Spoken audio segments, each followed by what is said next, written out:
Hello students, welcome to Standard 7. I hope you all are fine and taking good care of your health.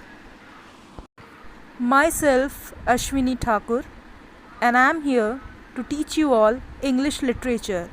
So let's begin our first chapter. Our first chapter is The Little Prince Visits the King. So listen to the explanation carefully and you may note down the important points or word meanings. So, can you tell me what words come to your mind when you think of the nighttime sky? Obviously, the stars, moon, clouds, and the dark sky, right? But apart from that, there are certain small heavenly bodies which we are not able to see, but they are also present in the sky. These small heavenly bodies are called asteroids. Asteroids are small bodies that orbit the sun. Here, the word orbit means to revolve around the sun. But asteroids are different from the moons of a planet. They are irregularly shaped, just like the rocks or the stones that you see around you, and are made of carbon, stone, and metal. And our story, our chapter, is related to these asteroids only. In this story, we shall read about a king who lives on a small asteroid and claims to rule over everything. So let's begin our chapter. There are basically two characters in this story, the little prince and the king. So, one day, the little prince found himself in the neighborhood of the asteroids 325, 326, 327, 328, 329 and 330. These numbers are basically, just like you all have your own house number, right? So basically these asteroids are having their own numbers 325, 326 and etc. So the little prince began visiting them in order to add to his knowledge. He wanted to visit to the each and every asteroid to see what is present there. So the first of them was inhabited by a king, clad in royal purple and ermine.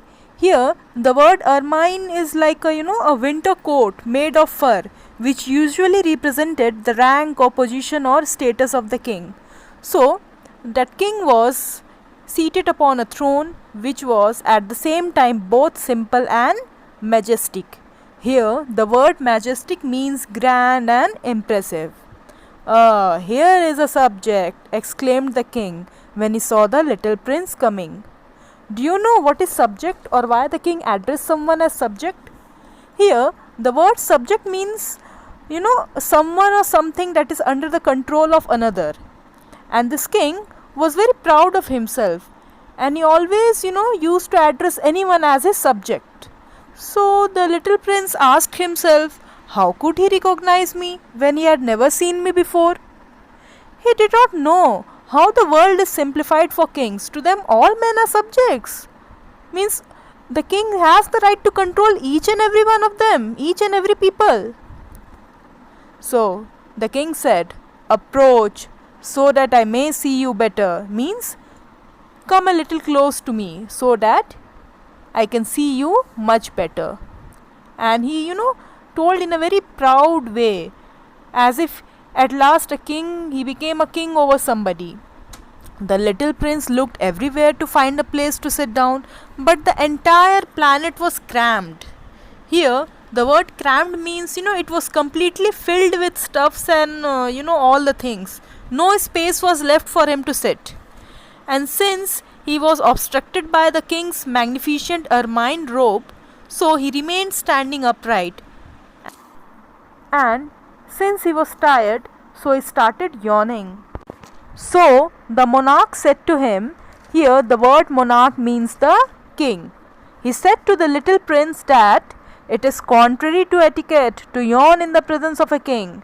Contrary means against the etiquette. Etiquette means the rules of correct or polite behavior.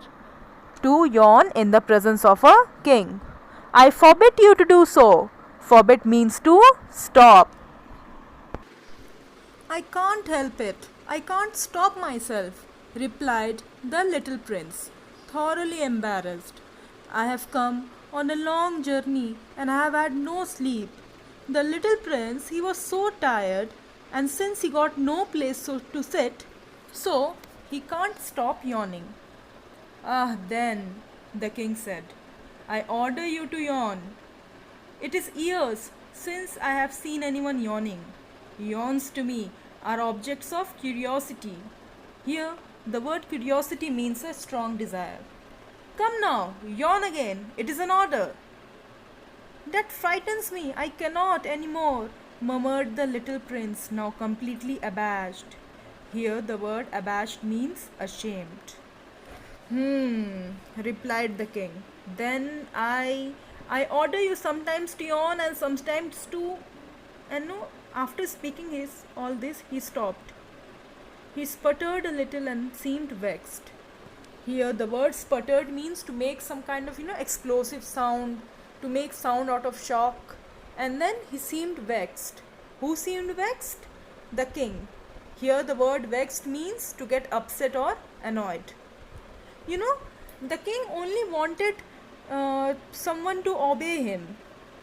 For what the king insisted upon was that his authority should be respected. He wanted each and everyone to obey him, to be under his control, to become his subject. He tolerated no disobedience.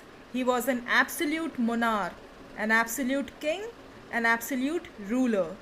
But because he was a very good man, he made his orders reasonable. So that's all for today. We shall continue the chapter further in our next video. Till then, stay safe and stay at home. Thank you.